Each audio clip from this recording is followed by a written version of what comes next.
if you want to start the recording. Thank you. The February 22nd, 2022 Executive Committee meeting of the Connecticut State Advisory Council for Special Education is opening at 9:03 a.m. Okay, public comment. Is there anybody on, Matt? No? Okay, wonderful. So let's go to the minutes. So we need to approve the February 22nd Executive Committee meeting draft minutes. So any corrections to the minutes? I didn't see any. So I have just I was hoping Jolie would be here. In the action items, we have a response from Brian in the action items, and in Robert's rules, the minutes are a record of just what's done during a meeting. They can't include a statement of something afterwards. So we need to remove that from the minutes.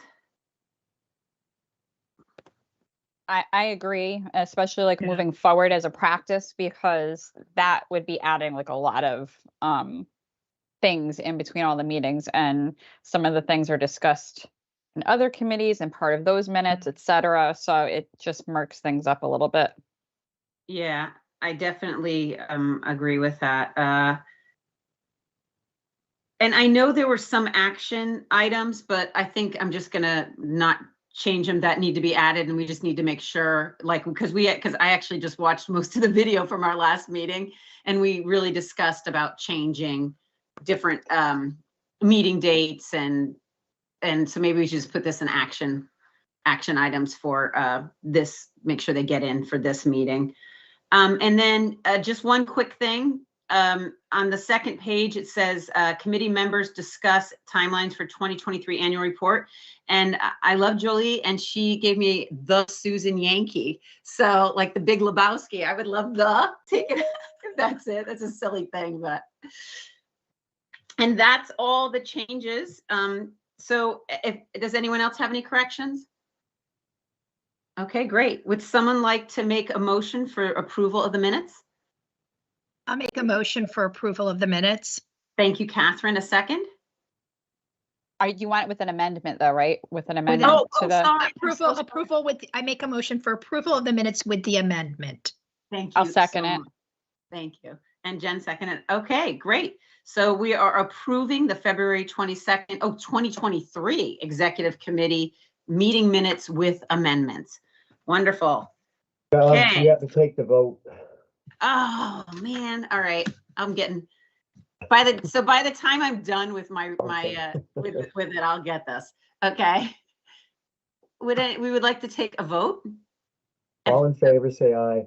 Great. I guess I was just, we had abstentions for anyone who wasn't there, but we were all there. Okay, so now we are officially approving the minutes for the February 22nd, 2023 with amendments. Thank you, Jeff. Okay, great. So next. Excuse me, Susan, somebody's gonna have to get the amendments to me. Yes, the wonderful. We can send that to me after. Yeah, Sean was wonderful and took those down. Okay. Oh, Jolie, what we just quickly you didn't hear what we discussed? Did not. Okay. I got on when you were making a motion for the minutes. I mean, when I was messing up the motion for the minutes. Okay. No. So we were just discussing in action items, you put in a response from Brian, and Robert Rules of Orders only allows what was discussed in the meeting. You can't add anything outside of the meeting. So we just want to make sure that's what we do in the future in all committee meetings and all, if that's possible. Okay, great. Making sure I'm looking at the right document. Okay. We need a March 29th full SAC meeting agenda. And I know we discussed that pretty thoroughly in our last meeting. Is Brian here? Because Brian said we need to have Tom Boudreau for 30 minutes with IDEA. we need to have we need to have the membership update. We need to have legislative update. I'm going to do a very quick executive committee executive report really quick because we have such a short meeting. We really need the roundtable because we didn't get to hear from everybody last time. And so do you have a tentative agenda already set up for that, Jolie? I do not. That is usually why Brian would be at this meeting today. Okay, so that's just, I just went over what we discussed and what he said at the last meeting. Okay, so those are the, I do know Tom Boudreau is up, so that's, you said roundtable. I'll make sure these things get, so usually while we're holding this meeting, he is prepping the agenda. So what I'll do is I'll take the notes and we'll just get the agenda together after the fact. Okay, and an action item was, we had discussed that not that meeting, but the following meeting, anybody who, the 90-minute meeting, which is not the 90, oh boy, because I can't stay past the March 29th meeting. We were hoping to have anyone who wants to stay and work on priorities afterwards, but I don't know when we can do that because you don't want to ask people to stay after your 9 to 1 meeting to work on priorities. Okay, so action item, we had discussing on one of the 90-minute, on one of the shorter meetings, which is, we have a short meeting in, so March is our short, then April's supposed to be long. Right. And I think, and that one might be, are we shooting for that one to be in person? We were waiting for, we're waiting for a space from you. Okay.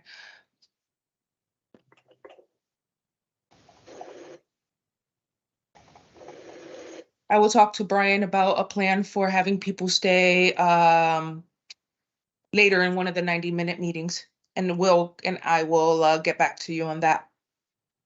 Right, and the March 29th, I do have to go to work. I could probably stay, I'm trying to think of what train I have to catch. No, I really can't stay past the 10:30. I'm trying to figure out, because it takes 2 hours on the train to get into the city. If we do go in person on a 9 to 1 meeting, I feel like people might stay an extra hour to work on priorities because we're already taking the time, like the big chunk of our day, and going to the SAC. So just something to keep in mind so we don't have to keep delaying it. Yeah, and we should have lunch, I would believe, for that day, because I know we used to do it in the past. Like they would bring in pizza if we're going to stay later.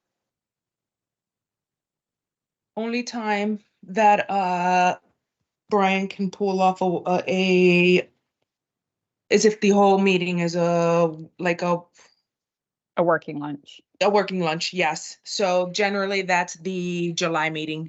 We only do that in the July training. Oh, okay. I attended one way before when I was invited to a meeting, and that's where I met the lovely Jennifer. I sat at a table with her, and it was Plainfield, is that, or Southington? And they had, if it was had in pizza. Southington, the director just fed us. Yeah. And we kind of worked through it. We took like 15 minutes and we did work through. So if that's a possibility, I know I'm volunteering Brian. That would be pretty wonderful, because we can't guarantee wherever we're going to have a meeting that there is going to be a food source, and we can't ask people to stay an extra hour and work, even if it's at their own volition, is kind of my thought. Anybody else without feeding them? And it would be always a nice bonus for people. You know, some people may decide they want to bring their lunch too, but I think it's nice if there is that option, and I do think people will be more likely to stay. Right. I was starving after our in-person meeting. I was starving.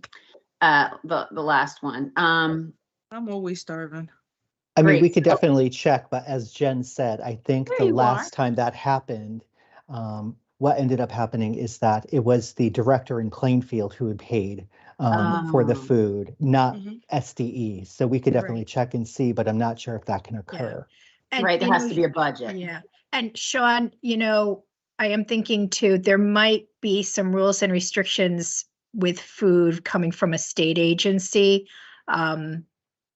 Yeah, I just know Catherine, I'm there not, definitely is. I mean, Yeah, and I- that's why even in July, there were Yeah. limitations just related to our Mhm. retreat in July and IDEA funding. So, I mean, we can definitely look and see, but I think there's limitations around that. yeah, because Susan, Okay. I just know I cannot, when I have an event, I can provide food for the public, but I Right. cannot provide food for my staff.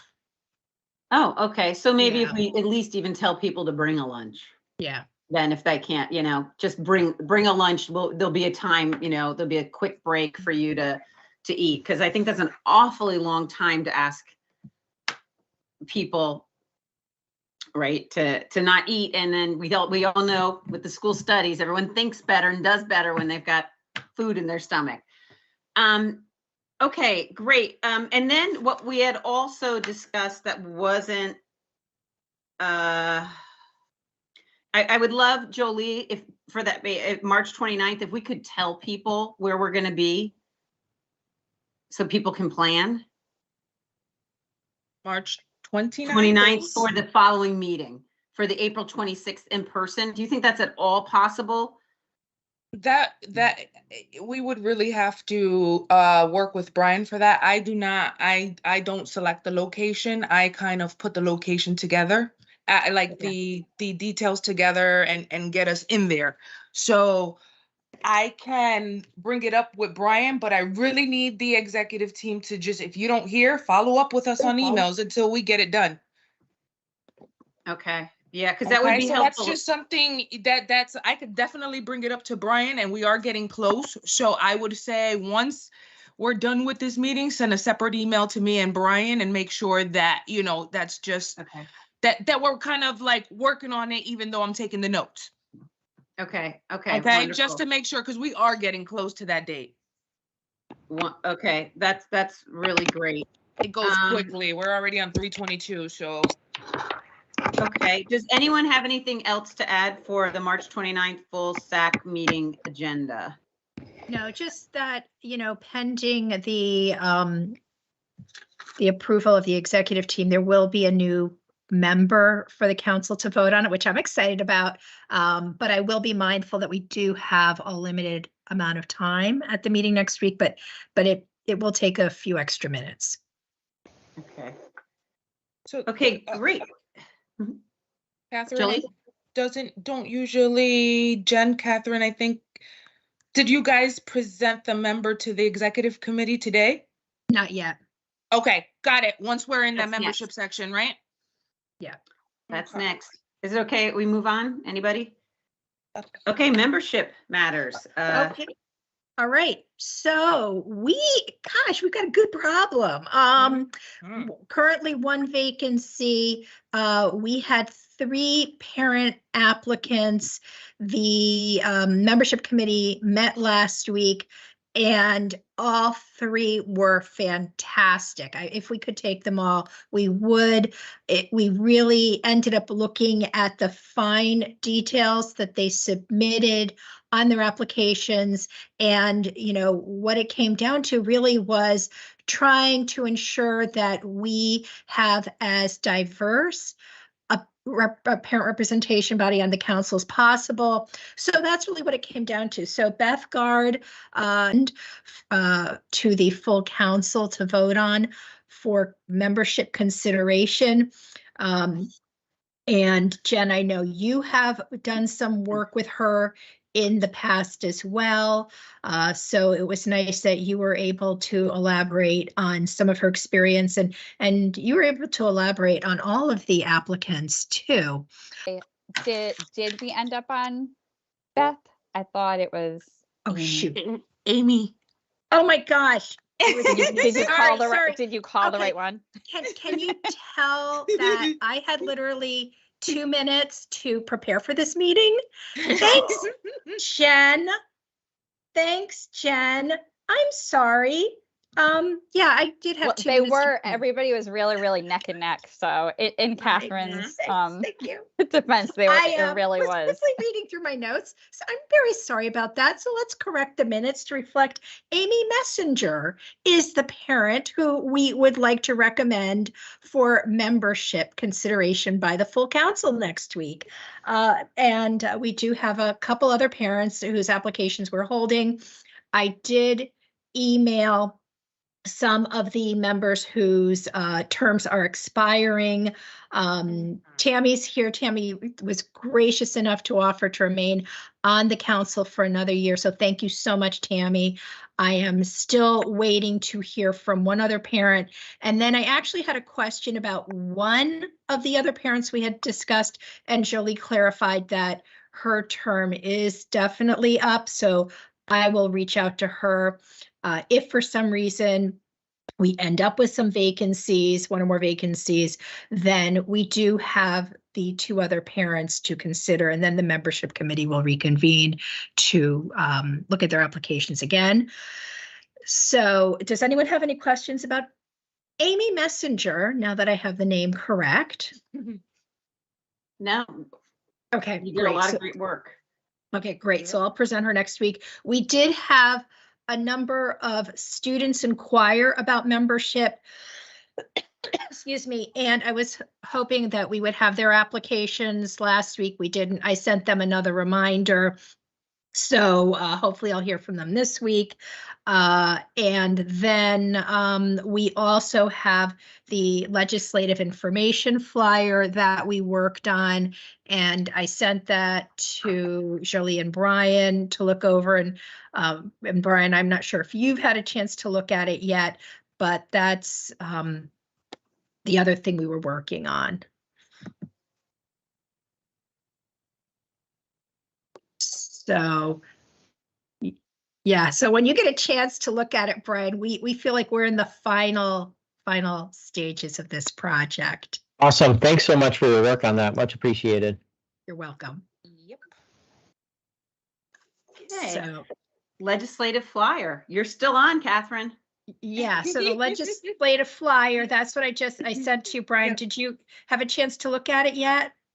I did, yeah. So I think we can probably turn that back around pretty quickly now. Okay, Yeah, so we'll get back to the council on that. But appreciate the work and the effort that went into that and the Okay. last, the most recent edits as well. So thank okay, you. okay, you're welcome. Great. Under membership matters, I have a quick question. Yeah. Do we ever go into executive session similar to like a Board of Ed? Because I felt very uncomfortable discussing applicants where they could then go look at the video. I didn't feel, does that make sense? Oh. Is that something that we can do? I don't know what the rules are, because I know Board of Eds tend to go into executive session when they talk about matters such as that. You know what, Susan, that's a really good question. Other councils in other states do go into executive session. Okay. Okay. Yeah, I Right. appreciate that. We can advise on that as well. I know this is a relatively new feature for the Yeah. council, having live sessions for your meetings, for all meetings, even your Yeah. committees like executive. So I think that's a good step moving forward, and we can confer with our legal department just to kind of confirm that. Okay. Yeah. It'd be great to know and the guidelines of when you do go into executive, when you're Yeah. allowed to. Yeah, but I mean, like Catherine said, all of the candidates that have applied and have interest in the advisory council are so appreciated and bring such value, and we hope attend moving forward. So Yes. they are public meetings, and as we know, there's a lot of things that happen throughout the year as far as commitments and so forth. So we really appreciate all the applicants' interest and hopefully involvement in some way moving forward with the council's work. Yes, So they this is were what I all, think- they were all amazing, and every Yeah. single person, we would love to be involved. It's just, I just felt like we should have been talking, and like maybe Mhm. if there if we were allowed to have executive Right. session. Yeah, in the yeah. future. You know, that's This a- is where I could help out. Oh. So, That's so, right. the way you would do it is, so first of all, under the, Freedom of Information Act, section 1200, subsection 2, the definition of a meeting is defined, and then also under, it talks about an executive session. That's subsection 6. It says it means a meeting of a public agency at which the public is excluded for one or more of the following reasons.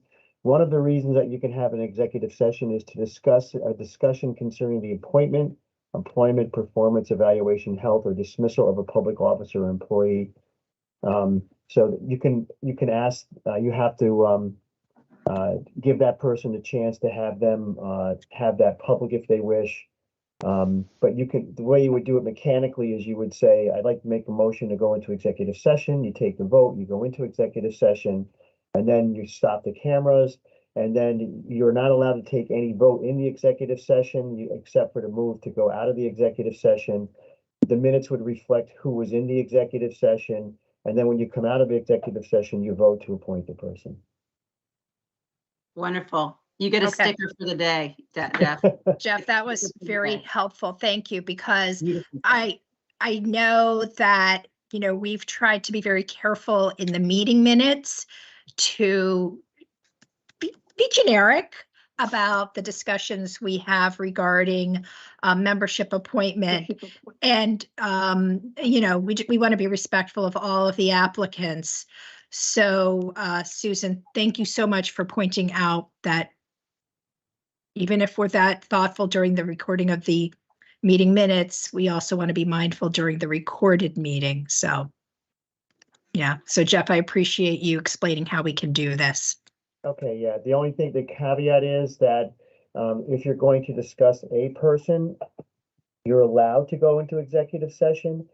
But if you go into executive session, you have to tell that person that you will be discussing their appointment and you intend to go into executive session. They Okay. have a right to say, no, I want this public. That's usually not something you do with an appointment. You know, a lot of times it's when somebody's going to be put it on the record. It generally doesn't happen with appointments, usually in a disciplinary context, but Okay. that's it. But as we go along, feel free to reach out to me for immediate, you know, guidance. That's what I do. Okay, thank you, Jeff. So moving forward then, if we're going to go into executive session to discuss any of the applicants, we do need to let them know ahead of time and make sure they're okay with it. No, Jeff, I think you said only if it's a personnel issue, right? Appointments, we cannot.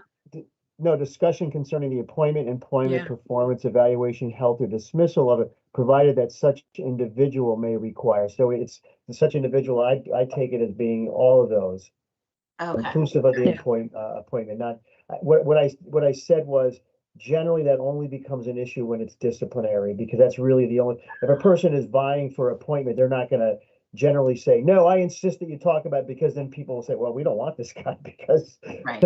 he's like a troublemaker from the start. So Okay.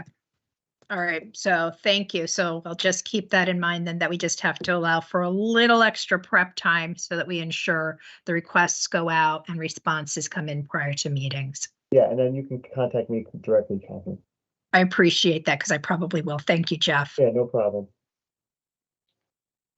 Okay, are we on to legislative matters? I think we are. Okay. Well, so I mean, we all know what was going on. Well, I think we all know. So one of the big bills that was coming up was Bill 1200, and that there was a testimony on that before the Education Committee last Wednesday at 12 noon, and we had our we were going to have our legislative committee meeting on Thursday, so it was going to miss it.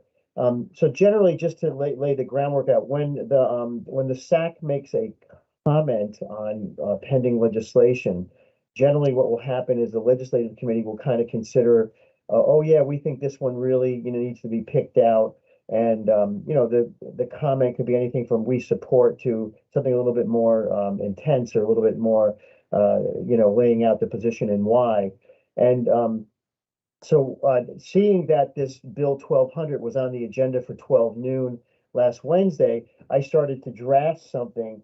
And then what would happen is it would generally be considered by the legislative committee for a thumbs up, thumbs down, or amendments or edits. And then, of course, it's not the legislative committee that makes the ultimate decision whether to submit it. It's going to be the executive committee. So I started to draft something real quick, and I sent it around to everybody. And then I got to the point about the restraint and seclusion. And I really had to scratch my head because I didn't really know which way we were going to go down on that. I mean, I've been following, as you probably all have, all the articles that have been in the Hearst publications about restraint and seclusion. I know last October they had something, it was kind of a nationwide data search about the numbers that take place, et cetera. There's been more recently some articles pertaining to Connecticut. In addition to that, if you go on to the Connecticut General Assembly website and you can do a bill search, and if you were able to go in and type in Bill 1200, and then you could go over through some of the links to the when the hearing is, you would be able to find all the written testimony. And it's very interesting to see what the written testimony was. And of course, you can imagine a lot. I can't say it's really all over the place because a lot of the people that testified, quote unquote, testified written testimony, there was parents, and they were all, against the which was against it. There was various groups that were against it. And then Brian was good enough to show us the state of Connecticut's provision. And basically what Connecticut was saying was on behalf of the teachers, because all the what I saw was basically the commentary was all coming from the parents or the parents' advocates, and there wasn't really a strong voice coming from the teachers, except for the Connecticut one. And what they're basically saying is, seclusion and restraint have a place in the broad spectrum of tools in the toolbox for the betterment of the kids. On the other hand, like the parents and the advocacy, no, Brian? I would not phrase it that way. No, I would say that restraint and seclusion is currently legal based on Connecticut statutes as a last exhausted. Right, but so I would agree with that, and I meant that in a sense when you're saying a tool in the toolbox, yes, with the caveat that it's a when there's danger for learning, and we continue to do so within the confines of our statutory authority. And then it talks about the training that goes into it. And then it highlights the fact that seclusion is not a place. And then although an area of a room can be assigned for the purpose of seclusion can be conducted in a classroom, a hallway, an office, etc. So yeah, and I think that comment by you, Brian, just highlights the issues that are right there. So what we didn't do then is we as a SAC didn't put anything in. We started to circulate a proposal as a Google Doc, and Jen, thank you for that. So that's kind of where we are on the Bill 1200 regarding restraint seclusion. We didn't really comment. We didn't comment. Is that something we want to bring up at the March meeting to the group, or just keep it within the legislative and executive committee? That we're working on it? Well, do you want to open up any discussion to it or not? I only sent the Google Doc, I believe, to the people that were at the legislative committee meeting. Right. I have it open right now. I was looking at it. So I don't I have a lot to say on this topic, and it was too much to write so much. And I didn't have the time and all that, but suffice it to say, these discussions have been going on at a state level for over 20 years. I'm happy where we are. I know we can do better, meaning that the children I serve have been, used to be restrained as a part of a plan. It was abhorrent to me and a lot of us, and that changed. So now it's emergency use only. I've seen the good, bad, and the ugly of all this. The good I've seen is that we actually have districts where there are quiet rooms with OT devices such as weighted vests, weighted blankets, squishies, things to help children regulate, and a dedicated staff member to support that regulation, though the child can't leave the room, thereby is being secluded, and can leave the room should they want to, meaning that you're not going to be restrained for leaving the room unless there's a danger. And you know, those things are subjective. However, what I'm trying to say is that where we are now, we're in a good spot around, you know, especially compared to other states, all in all, we're in a good spot. However, this is always going to be an issue because whenever there's an emergency need to put hands on a child, it's a major situation. And I do think that, it should be reviewed, all these situations, and many districts are diligent with that, meaning convening planning and placement team meeting after a situation occurs to prevent another one, to review the FBA, the BIP and conduct another FBA if necessary. All these things are thought-provoking and should be for educators. It shouldn't be just, hey, this is what we do. But on the good side, it's kept many of my children in school, meaning that they've been able to compose themselves and come back, and the learning that goes with it, meaning that the child is being able to internalize that, okay, some kids, we get to a level where they can, give a signal to the teacher that they're going to lose it, that it's happening. I can feel it now. I have some kids that have a card that they show, or something that they show themselves before they're asked to, before something happens. To me, that's a good thing because they're starting to internalize what it is that triggers me and how am I able to cope. And I know that when I go there together, maybe I need the weighted blanket for a little while and I'll come back. So all this to say that this is a very complex issue. I think we're in a good spot where we are. Refinements always need to be made. I don't know the verbiage to get to those refinements to make it palatable to all sides. Thank you for listening. I want to add to what Nachi is saying. I agree that we should constantly be looking at restraints and seclusions as a state, just being so heavily involved with it. I think it's our duty to do that and really make sure that we are providing quality services to kids, educational and otherwise, behavioral, mental health, making sure that kids have access to quality educational and mental health services, no matter what.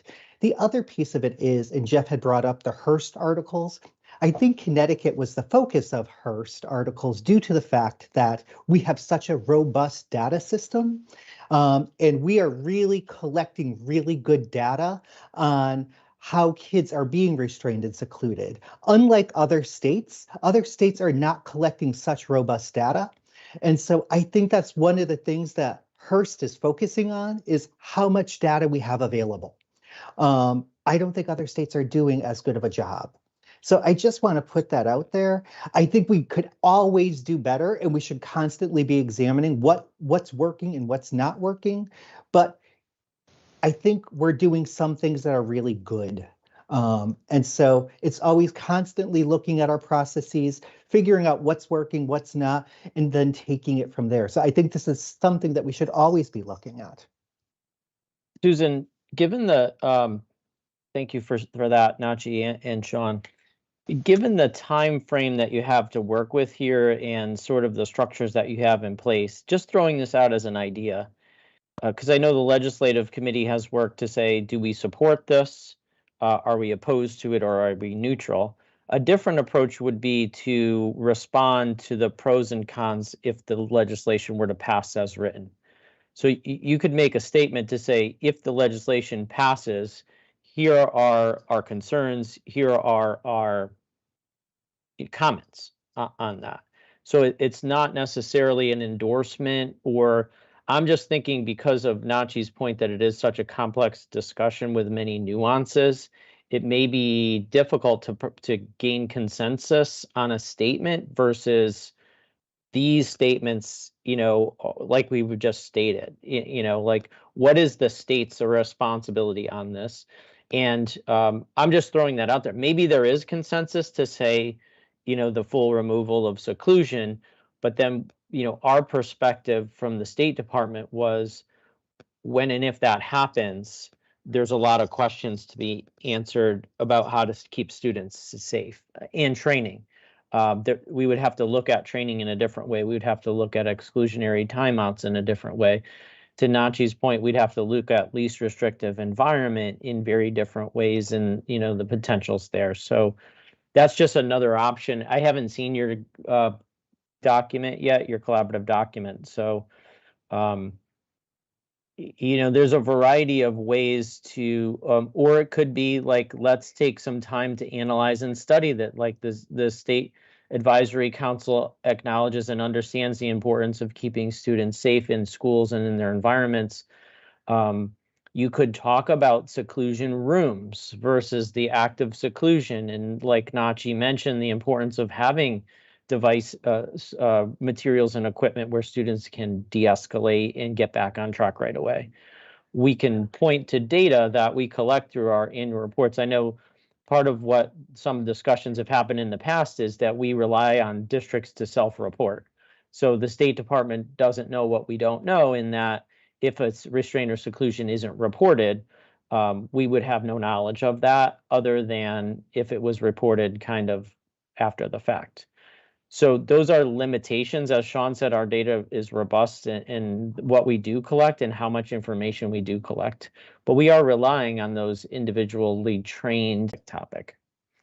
I know that the Education Committee is looking at revising that language and having discussions around that now. So it is prime time to weigh in on where, as a council, you would like to provide insight and input, because all of you have such valuable experience with this, either personally or professionally.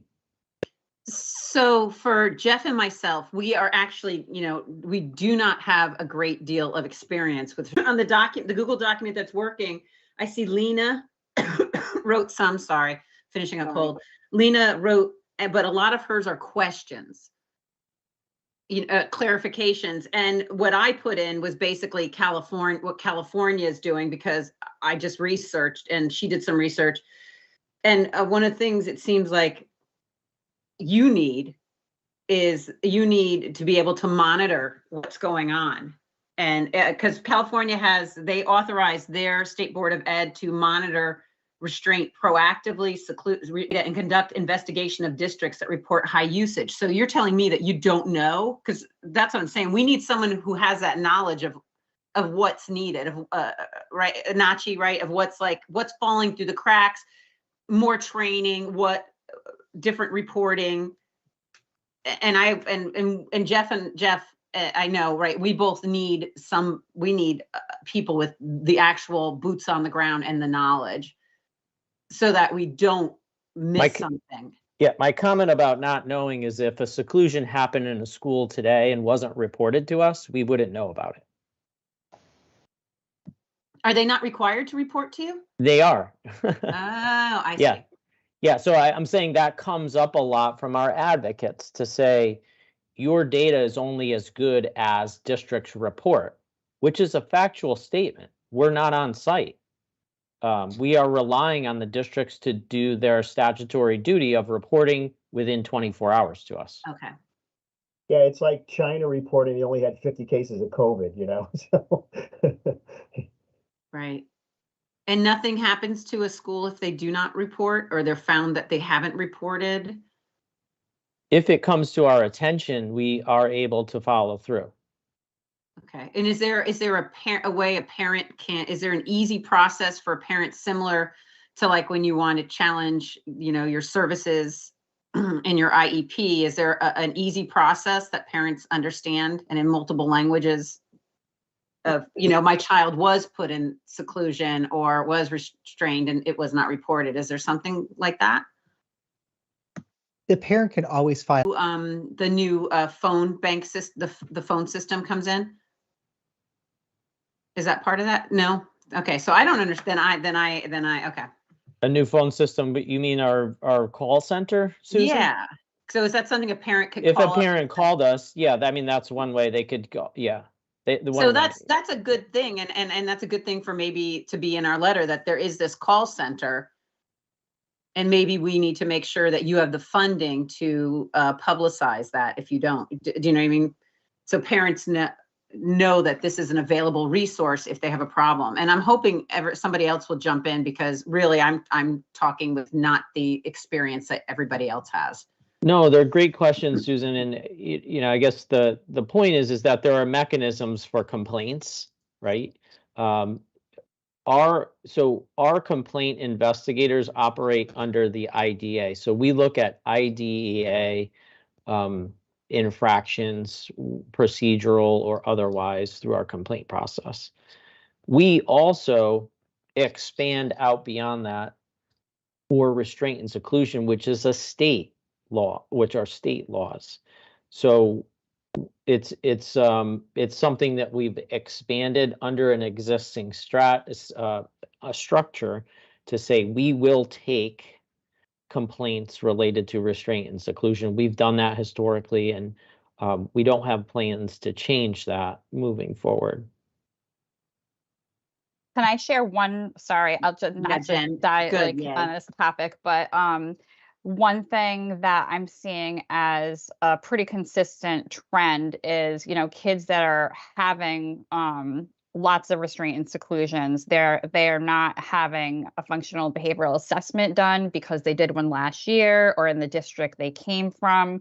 They're not updating behavior intervention plans, and these are like basic things that could be preventing the restraints and seclusions happening. And it, like, to me, it seems like it's common sense that if a student is having lots of restraints in a new school, in a new district, why would we not do an FBA when this kid's getting restrained months and months with a completely new staff, completely new environment? So just different things like that, where it's really, it's preventable. Teams are responsible for addressing behavior if it's interfering with learning, and really parents are not understanding that it is for emergency situations. So you know, parents call us like, oh, it seems like they're missing a lot of school. And, you know, and they're getting sent home because they were being restrained so many times. So it's something that's been coming up a lot. So I'm not going to go into it because I get very passionate about this subject, just because I see the abuse of it, of the way things are reported or not reported, but it is kind of unclear where the accountability is, because parents are limited to what the school provides for documentation. And they're not going to write in their documentation, we used it and it wasn't an emergency situation. We used it because the student ran out in the hallway, and that's what they do. So that's it for me. Jen, you bring up a point about practice situations to me. And for Jen, me, on that, I have a difficult time with not saying something. Of course, if it's my children, the children that I support, I'm saying something, because as we know, an FBA is based on a situation. It's always situational. New school means new FBA, new environment, because FBAs are based on what situation, what is the environment that the child is in, including the actors, the people, all the different people, including the lunch people, including the janitor, everybody who's there. So what you bring up is something that happens across areas, but this, meaning topics in special education, literacy, numeracy, all the things that we look at. But restraint and seclusion is that important, that significant a situation to a child, that, you know, it causes us and everyone to take pause and say, hey, what's going on? So while I agree that these things do go on, I see all sides of it, as I've said. So I don't know how we fix that. How do we fix all the things that go missing in what we know should be the appropriate implementation of special education? Yeah, hey, Jen, so, in looking at the statute as it exists now, it says in the event that the physical restraint or seclusion, that they're trying to get rid of the seclusion, is used on a student, as you know, 4 or more times within 20 days, it says the administrator shall convene, a behavioral assessment. But it doesn't have a time within which they have to convene the behavioral assessment. The statute also says that if there was if there's been a physical restraint or seclusion, as it presently is stated, that you're supposed to notify the parent within 24 hours after the incident. They're trying to change that to make it not within 24 hours, which could be the following day, but make it on the day the student was placed in the physical restraint. So that's one of the changes they're trying to do. And then it says, each local, one of the new things that they're adding is each local and regional board of education shall convene a meeting with the parents or guardians of a student who was placed in physical restraint not later than 5 days after the student was placed in physical restraint. And they were going to have to give a detailed summary of the events leading up to and during which the physical restraint, as well as the names of any and all witnesses, etc. So that's a positive to address some of the things that you're seeing about the parents saying that there hasn't been a meeting. They've given a requirement of 5 days. So that's I'm just calling that to your attention, which is good. No, thank you. That is a good point. And that's with restraint. So if the law out seclusion all the time, but now they're not going to get that. The 4 seclusions would trigger a PPT in the 20-day period, but 4 timeouts wouldn't. So currently, it's best practice to document exclusionary timeouts, but I don't think it's required, right, as part of the regulations. It doesn't seem to include that, but that's a really good point. Maybe we could sit there and suggest that the timeouts have to be, come within the umbrella there of reporting and meeting.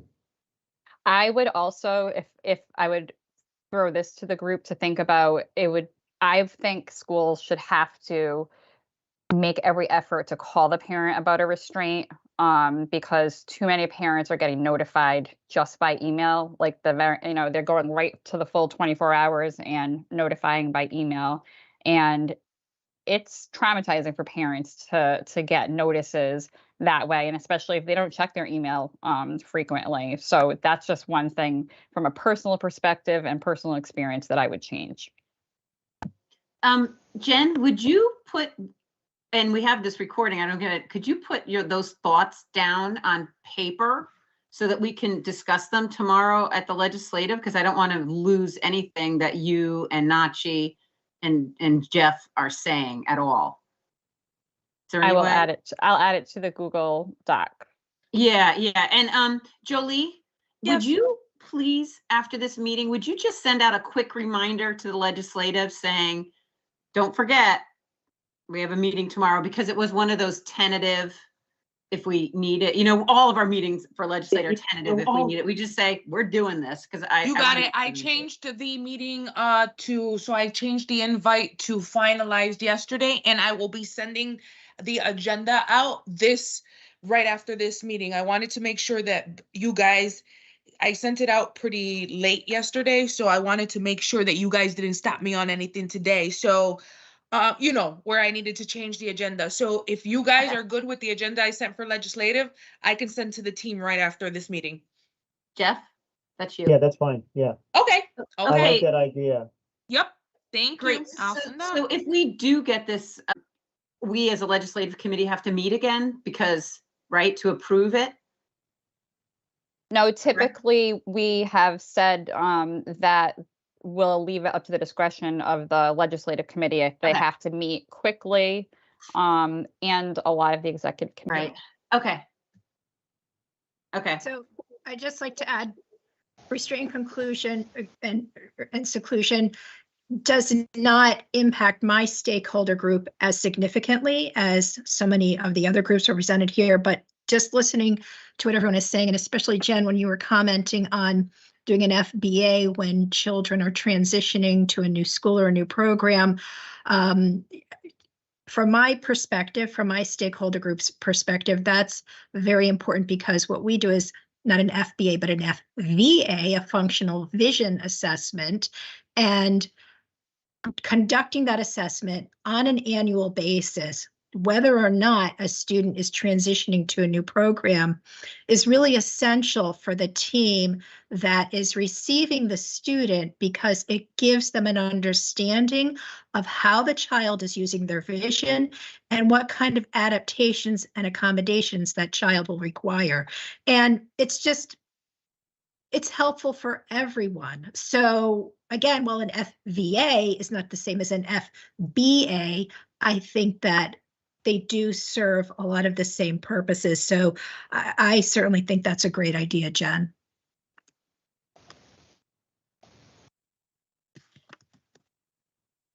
I think that was beautifully spoken, and that is definitely something how the legislators official it is. It really is. And I'd also like to add, because, you know, again, our services are based on the consultative model. I can only imagine how stretched, well, I know how stretched schools are in terms of staffing and support. So when you have a written plan, if the support staff person or the expert isn't there, you always have this written document you can reference. And so again, I know, thinking about my stakeholder group, education teams are so appreciative of this annual report we write that includes this information, so that at least they have something that they can reference before they're able to reach out to my staff.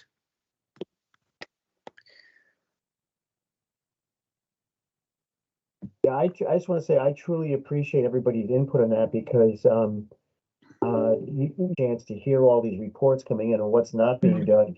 And Brian, of course, and others, and Sean and others have a chance to understand it from the teacher's point of view is, look, we're not being, abusive here. We're trying to help the student, and we're doing this not only for, the safety of others, but for his safety.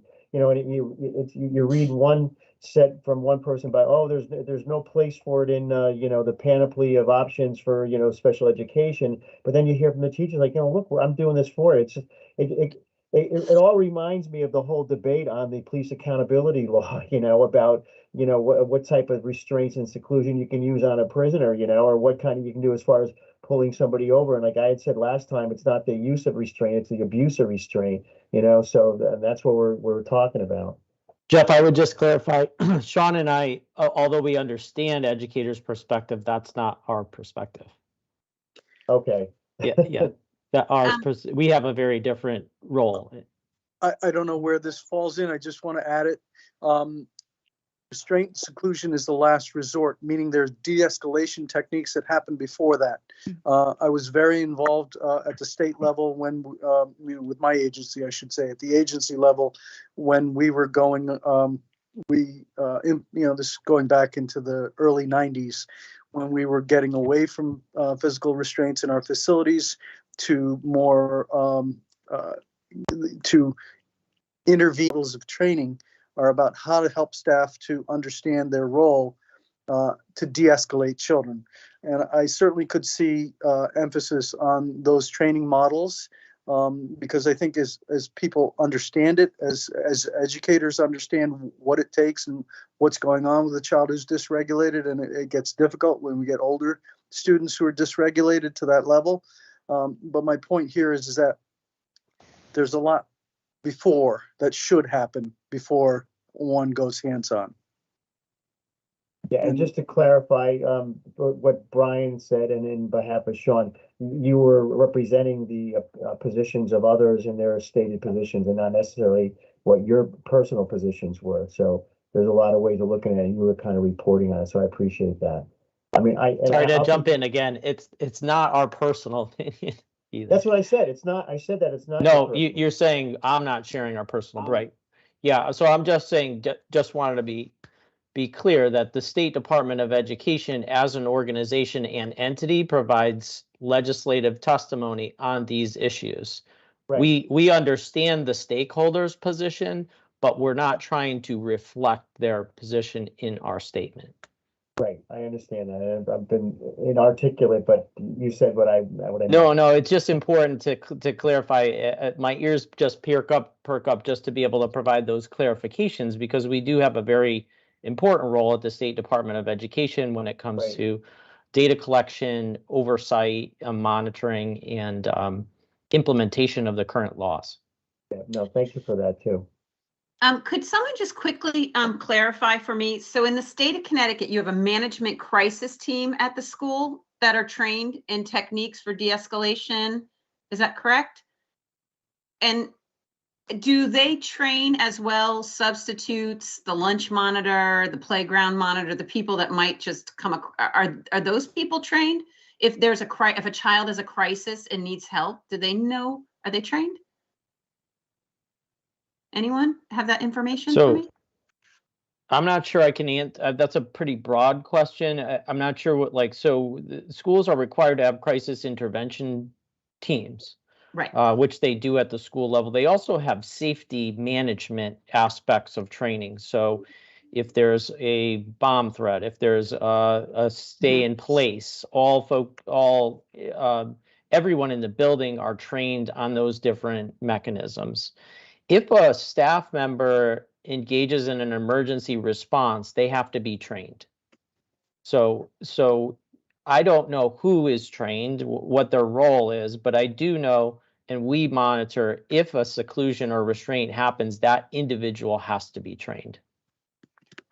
So what does somebody who isn't trained, who does come in contact, it seems like anybody who comes into contact or is monitoring students should have training of some sort, so that a student isn't restrained if they don't understand, that student has an IEP. Do they even know the tools? Could someone help me out with that? Is that a problem they're seeing in schools? If a student is having a behavioral issue and needs to be restrained or secluded, then the crisis intervention team in that school responds. It's not like the lunch monitor is the person responding.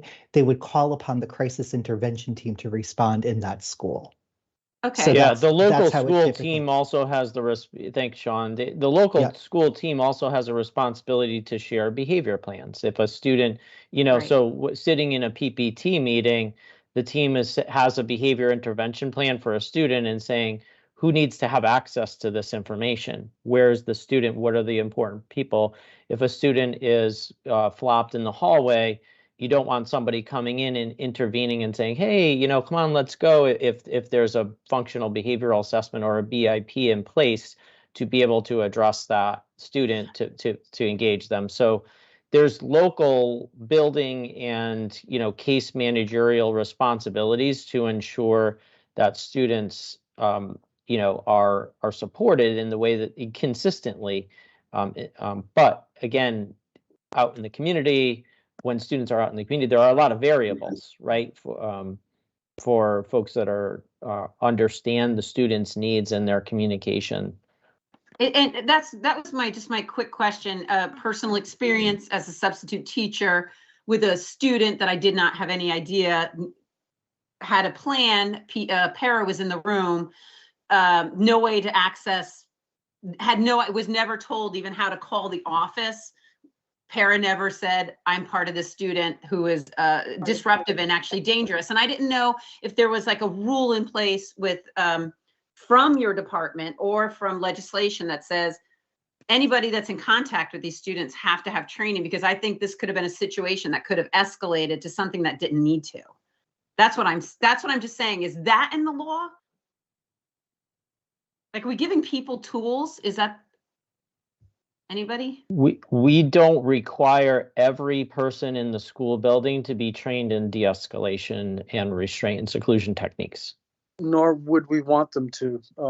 There should only people who have the capacity, the ability, and that training, because I wouldn't want somebody just walking by a situation to try to intervene, as was said earlier, to jump in.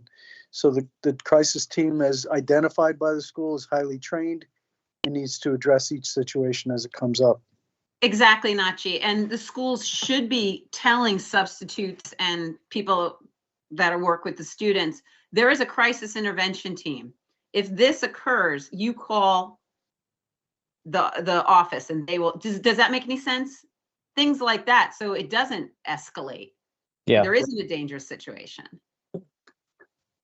Yeah, it's a great topic to discuss. It falls under, school building administrative procedures and practices with their substitutes, but also the importance of sharing information related to a student's IEP.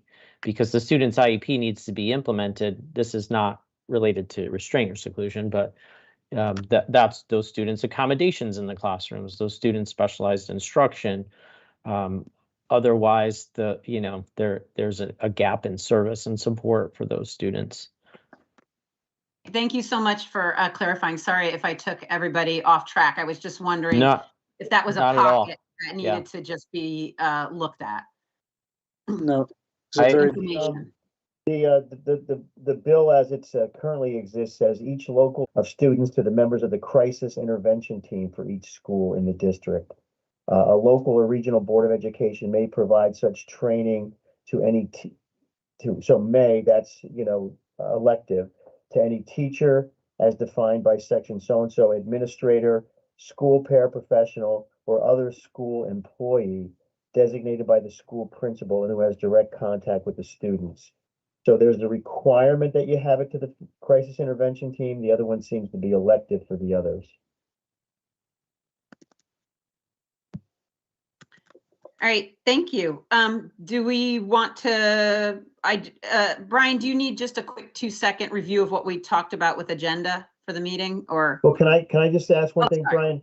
Brian, so we can do all this stuff, and do you have any heads up as to when the education committee is going to meet again, or when this is going to come around? Because you said that you had said earlier that there was some discussions and maybe changes and stuff like that. So I can trying to get a feel for what our timeline should be. Yeah, I think we're in line with our meeting tomorrow. I only have the information that Laura shared with you. There is an education committee meeting today. Over at the legislative office building. So again, I don't have the context. There is a link to their agenda from today, which I think starts right now, actually. There's also a live link that I can share. So the bills that are on, I'm just looking at the agenda now to see if that bill is part of today's agenda. Yeah, the act concerning students with developmental disabilities is on the agenda, and I don't see. So I think you're all in line with your discussions today as well as the meeting tomorrow. Okay, I have like a huge crush at work here, and I'm actually taking a day off on Friday, so I want to be able to. I want to be able to get it done, and I'm wondering if I could bleed over into next week, because like I said, I'm taking Friday off, so it seems like I could then, if they're not going to. Yeah, I apologize because I do have a 10 o'clock meeting, but Susan, to circle back to the agenda topic for the full council agenda, we do have our presentation for the IDA grant that would need to be on the docket. So if, we could kind of arrange that, I'd like him to be on. I think you should just put it on where you think it would be most beneficial for the flow of the meeting. Sure. We definitely have, because we have a new member, so to vote on. So we definitely have a membership, legislative. I'm going to do executive as quickly as I can. We need roundtable, even if it's short. And then we had discussed hopefully having, and I'm supposed to send an email to you and Jolie, that on March 29th, we would love to know if we had an in-person place that could keep us for an extra hour so that we could announce it at our next meeting. In person, not for the March 29th. I'm losing my mind. For the next one. No, the April 26th, the long meeting. Sure. In person, if we had a place, and if we could keep it an hour later, if anybody wants to stay, so we could work on priorities. Yeah, we can definitely work on that. And then I didn't provide a bureau update in the last meeting, so I can plan to do that if you'd like, and just let me know which topics you'd like me to touch upon. I can give you a sample. What's the most important that people need to know for their groups, for their Are you asking? Oh, you're asking me, or for you? Yeah, I'm council? asking you to just do the most. Well, I had planned. I mean, I can plan on what I was going to touch upon last during last session. So we have updates related to, legislative proposals. I think we'll have that covered. And it's just a matter of how in depth, we'll only have 90 minutes with the full council, but I think it's good to overview, like Jeff does a really nice job of, these are the bills that are kind of on the proposal being proposed right now, and language is still being worked out. And we have updates on our end around the implementation of the new IEP, the listening tour that we've been on to hear direct feedback from special education teachers. We have obviously the IDA grant is part of that time, so I'll try to manage my updates along with Tom's, because Tom will probably need 20 or 25 minutes or so for the application. I did want to talk a little more in depth about the advisory council support of our SPDG grant that we are proposing for the next 5 years. So we can talk about how that aligns with IEP quality work. But happy to touch upon whichever topics that you all would like updates on. We do have a pretty detailed update on the Bureau call center. So we made some nice progress on that, and have some processes in place that we're perfecting. So. Okay, that sounds great. And then would you and Jolie send out some possible dates for our next executive? Because basically the point of it would be to set the agenda, right? Yep. Happy to do that. That's all possible.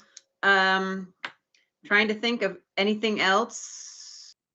We had discussed people bringing lunch for the next meeting, the long in person. For long in person, April, announcing to people, bring lunch. And is there any way, Jolie, that we could get the meeting minutes from the last full SAC, like as soon as possible, so that we can look them over? As soon as I'm done with those, you'll get them. Okay, I would so great. That would be, you don't even know how much I would appreciate that. I'm getting there. Okay. I know everybody has to jump off. Is there anything else? I just want to apologize in upfront. On the next Wednesday, I'm being pulled into a situation. I've got a 9-year-old. It's a large group meeting and the timing isn't there. I need to be there. I'm either going to be out at 9:30 or 10, but I'm sorry. Thank you, Nachi, that's great. That's fine. If you have any thoughts or, and you can watch the whole meeting on video, but if you need anything brought up, just let one of us know. Thank you. Susan, are you able to end the meeting and then for everybody to stay on just for 30 seconds? Yes. Okay. I'd like to make a motion to adjourn this executive committee meeting. Anyone second? I'll second. Oh, someone like a make motion. Ay, kabibbles. Someone like sorry. I'll make a motion. And I'll second. Great. Great. All in favor? Aye. Okay, adjournment of the executive committee meeting of March 22nd at 10:13 a.m.